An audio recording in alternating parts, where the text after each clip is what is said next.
하나님 말씀 찾겠습니다. 예레미야서 15장 10절로 21절 말씀입니다. 예레미야 15장 10절로 21절까지 함께 합독합니다. 내게 재앙이로다 나의 어머니여, 어머니께서 나를 온 세계에 다투는 자와 싸우는 자를 만날 자로 낳으셨도다. 내가 구워주지도 아니하였고 사람이 내게 구이지도 아니하였건만은 다 나를 저주하는도다.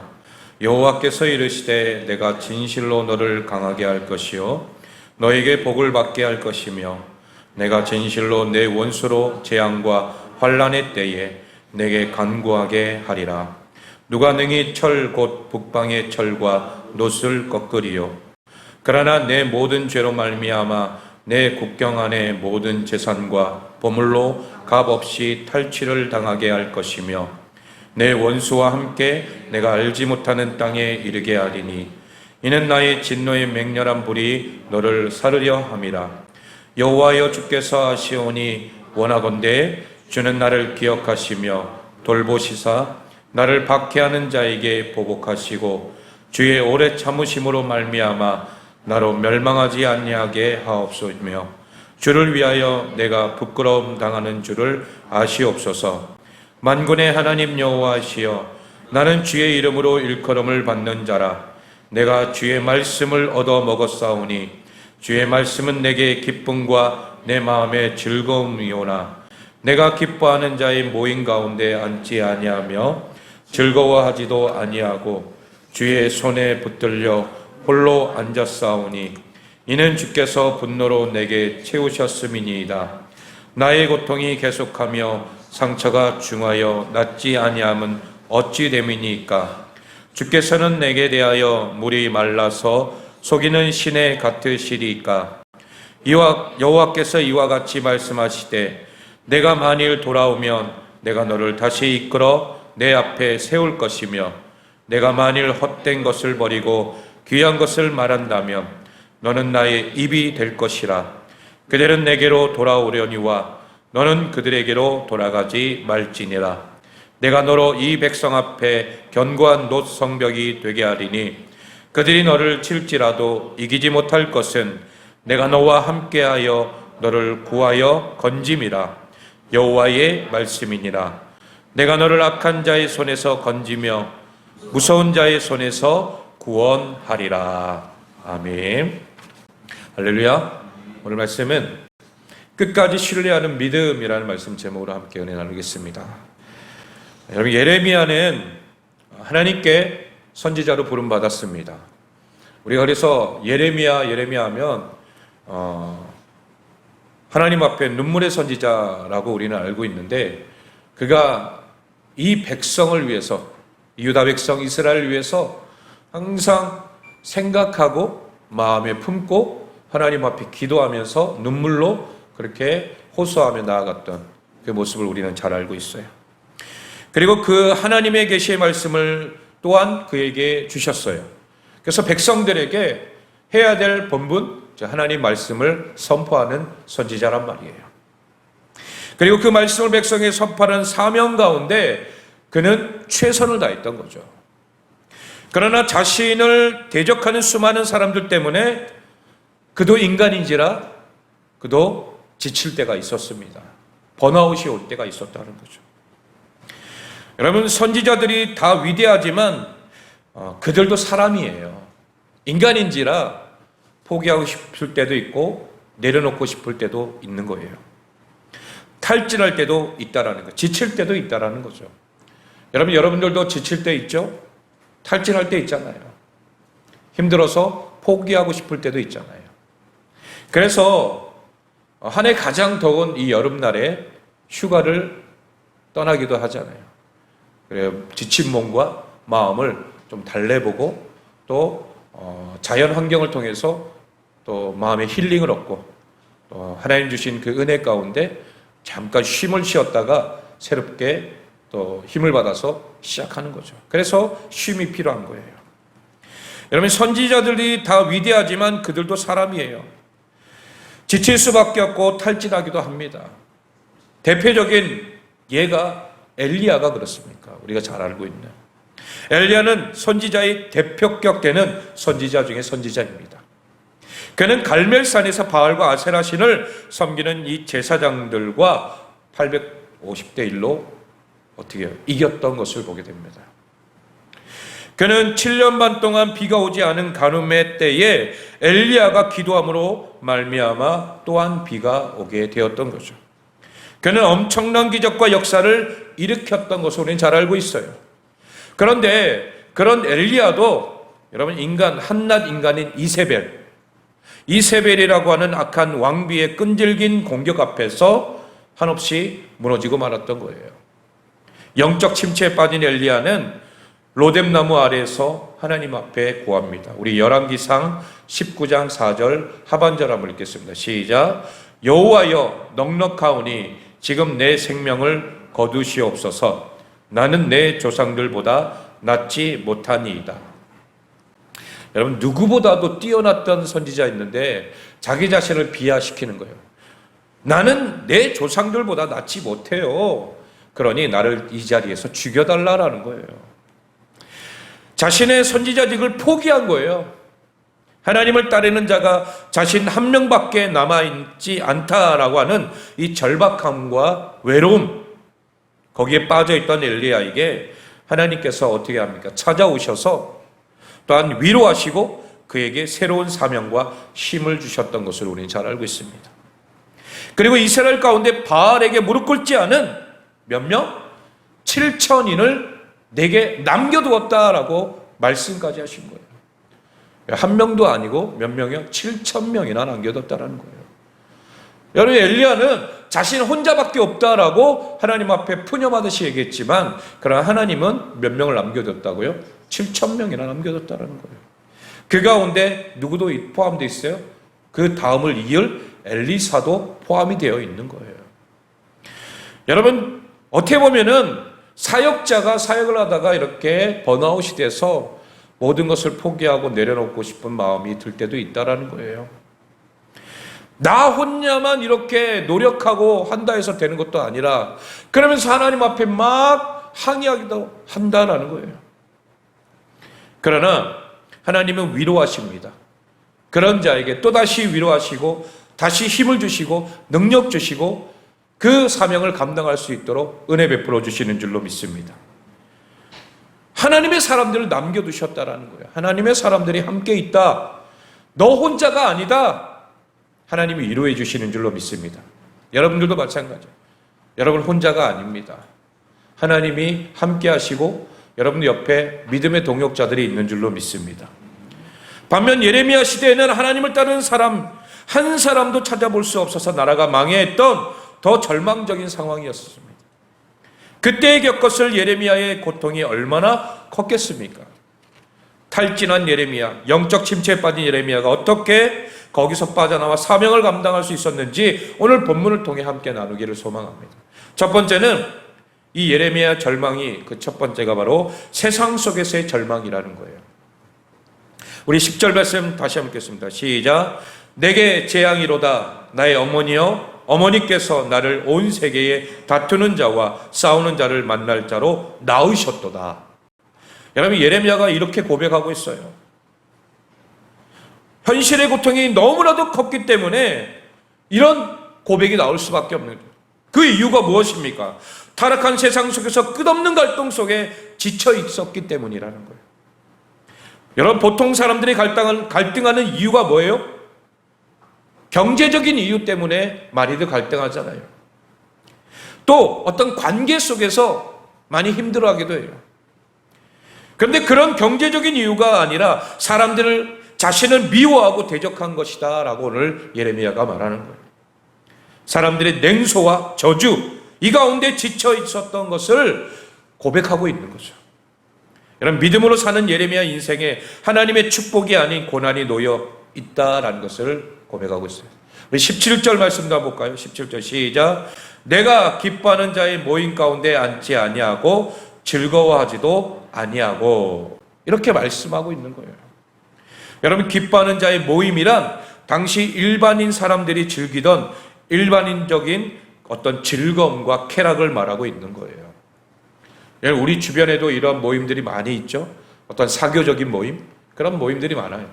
거기에 우리 기독교인들, 크리스찬들이 함께 속하지 못할 때가 참 많지 않습니까? 왜요? 항상 거기에는 무슨 문화가 있어요? 음주 문화가 있잖아요. 그러다 보니까 거기에 낄 수가 없는 거예요. 낀다 할지라도 뭐예요? 가만히 앉아서 음료수만 마시고 있는 거죠. 그러다 보니까 사람들이 뭐래요? 한 번, 두 번 같이 했다가 나중에는 저 크리스찬, 저 기독교인, 예수쟁이 끼우지 말자, 이렇게 되는 거예요. 여러분, 당시 유다 나라 곳곳에 아세라 신전이 있었어요. 그곳에는 온갖 음행과 연애, 쇼핑 등 모든 즐길거리가 제공되어 있었던 거죠. 당시 사람들이 즐기던 즐거움에 예레미야는 참여하지 않은 거예요. 왜냐하면 그것은 하나님이 가장 싫어하시고 미워하시는 죄악이 중심인 자리고 중심이 또한 자리 잡고 있기 때문에 이 예레미야가 함께하면 안 되잖아요. 하나님의 사람이 그곳에 있다가 하나님 말씀을 저버리게 되면 안 되기 때문이죠. 여러분, 우리도 삶에 그런 일들이 있지 않습니까? 성경은 성도의 삶에 나타나는 고난의 문제를 하나하나씩 다 다루고 있는 거예요. 성도가 타락한 세상 가운데 살며 고난과 어려움이 있을 수밖에 없다라는 것을 말해주고 있어요. 믿는 성도는 세상 속에서 다르게 살 수밖에 없는 거잖아요. 왜? 우리는 어떤 사람이요?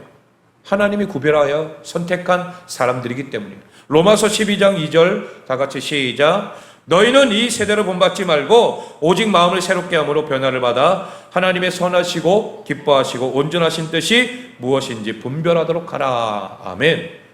이 말씀과 같이 우리는 세상에 어떤 세대를 본받지 아니하고 우리의 마음을 새롭게 해서 변화받아서 하나님 선하시고 기뻐하신 온전한 뜻이 무엇인지를 분별하면서 살아가야 될 하나님의 사람들이라는 거죠. 여러분, 사도 바울은 우리로 하여금 세상을 본받지 말라 말합니다. 그러나 동시에 우리는 어디에 살고 있어요? 세상 속에 살고 있죠.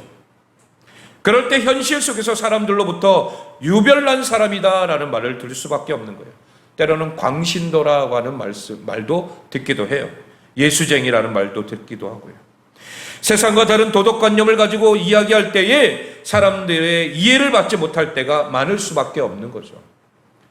여러분, 생각 차이가 다르기 때문에 우리는 영적인 사람이고 육적인 사람들과 하나가 될 수 없기 때문이에요. 그래서 이야기해도 우리가 세상 사람 되어서 이야기하면 같을지는 몰라도 내가 영적인 사람인데 그 사람과 이야기할 때에 세상적인 말이 쉽게 나오지가 않는 거예요.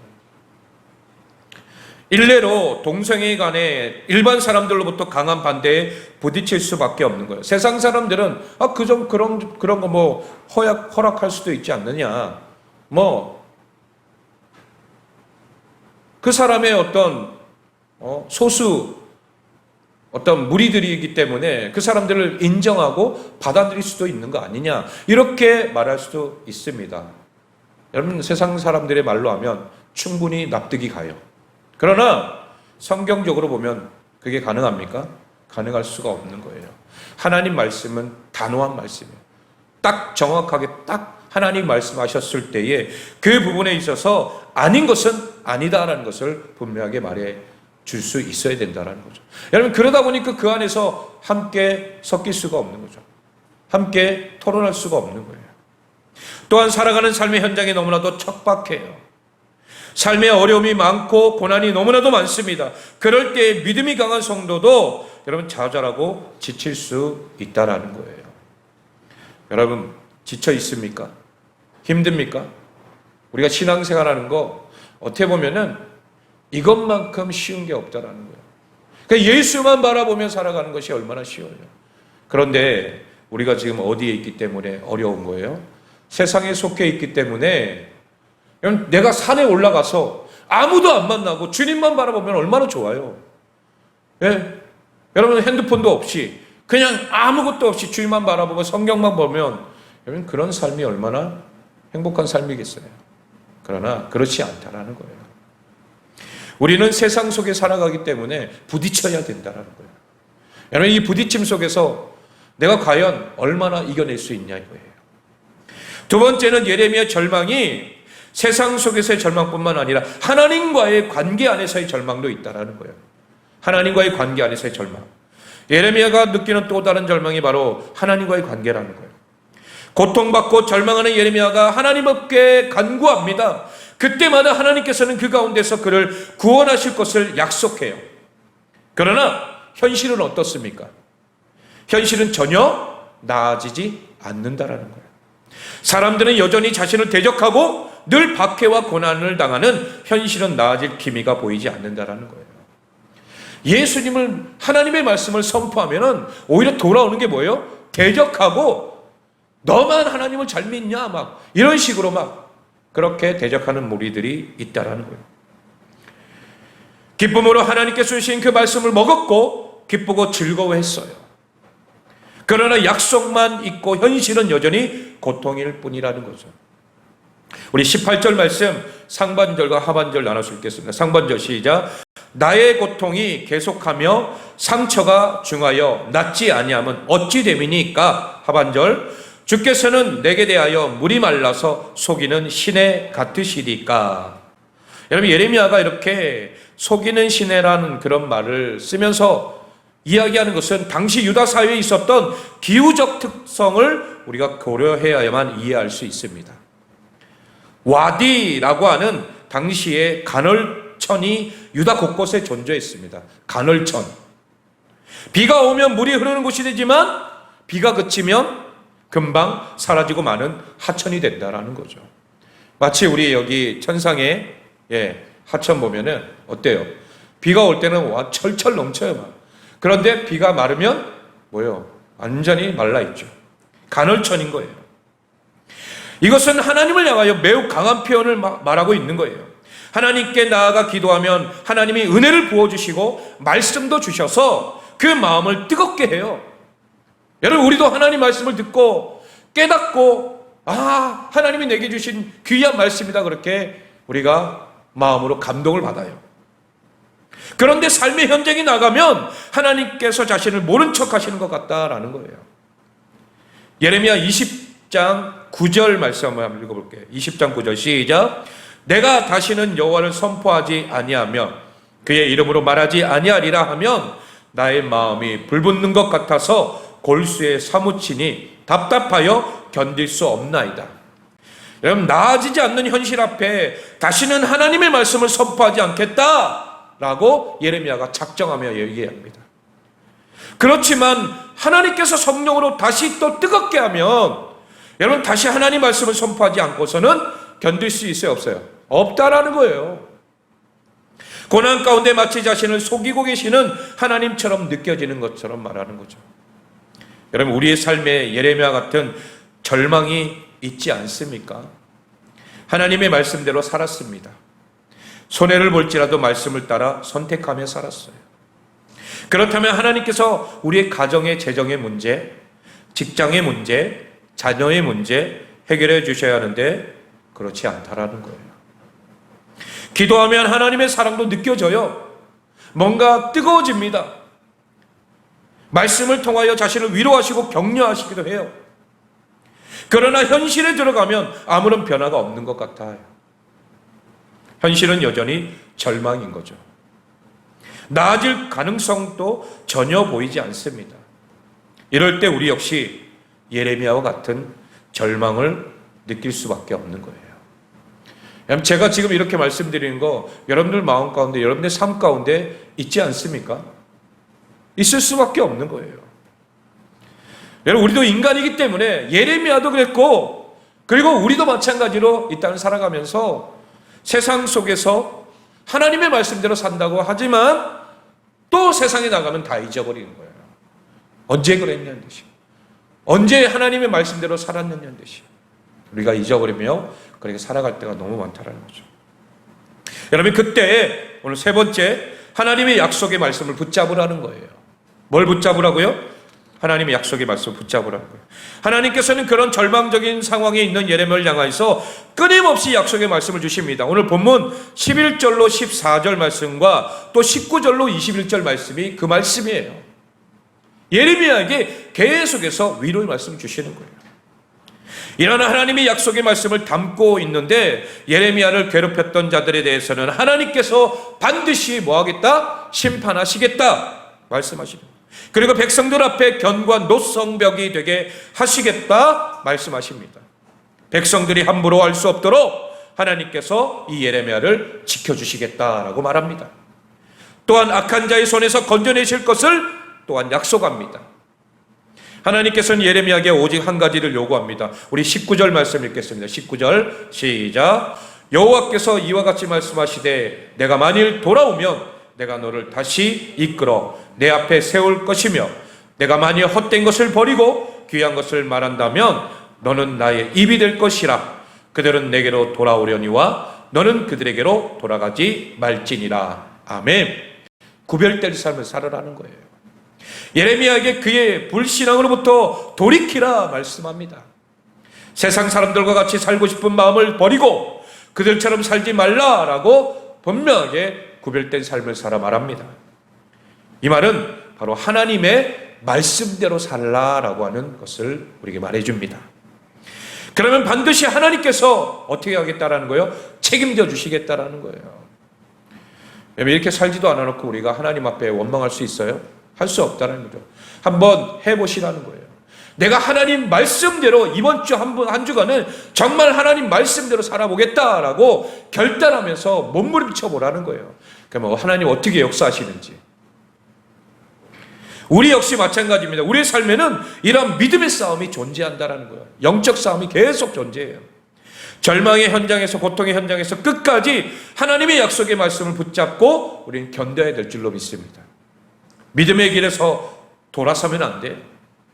많은 신앙인들이 현실 가운데 절망하고 낙심하고 있다는 거예요. 그리고 하나님을 또한 원망하고 있다는 거예요. 여러분, 그러나 그렇게 해서는 안 된다는 거죠. 다시 하나님께 돌이켜야 될 줄로 믿습니다. 우리의 마음을 돌이켜서 하나님 앞에 나의 삶의 모든 중심은 주님밖에 없습니다. 그리고 그 주님만 바라보면서 우리가 약속의 말씀을 붙잡기를 소망합니다. 하나님께서 부어주시는 말씀의 은혜 가운데 나아가 말씀으로 그 고난의 때를 이겨내야 될 줄로 믿습니다. 여러분, 그리 아니하실지라도 감사하는 신앙이, 그래서 하나님이 인정하는 신앙이라는 거예요. 여러분, 때로는 우리는 그렇게 아니하면 어떻게 합니까? 포기하고 좌절하고 내려놓게 되는 거예요. 그러나 하나님은 그게 아닌 거예요. 여러분, 이 세상의 천지만물을 창조하신 하나님께서 우리에게 그냥 주셨겠어요? 그냥 주지 않는다라는 거예요. 분명 하나님의 뜻이 있는 줄로 믿습니다. 그 뜻을 발견하시기를 소망합니다. 마지막 결론입니다. 말씀 맺고자 합니다. 예레미야는 혹독한 그의 사역의 현장에서 백성들로 인한 좌절과 하나님의 약속의 말씀이 이루어지지 않는 것 같은 이 영적 좌절감을 경험했어요. 세상과 동떨어진 고독과 말씀대로 살면 고통받는 현실, 또 사람들의 조롱 가운데 좌절하고 절망했던 거죠. 그러나 예레미야는 끝내 이러한 위기를 잘 극복해냅니다. 기쁘게 먹었던 말씀이 예레미야로 하여금 좌절의 자리에서 다시 일어나게 했던 것입니다. 그리고 약속의 말씀과 같이 바벨론에서 나라가 망할 때까지 하나님의 백성으로부터, 또한 바벨론으로부터 예레미야를 지키셨다라는 것을 말하는 거죠. 여러분, 하나님은 이렇게 약속의 신실한 하나님이신 줄로 믿습니다.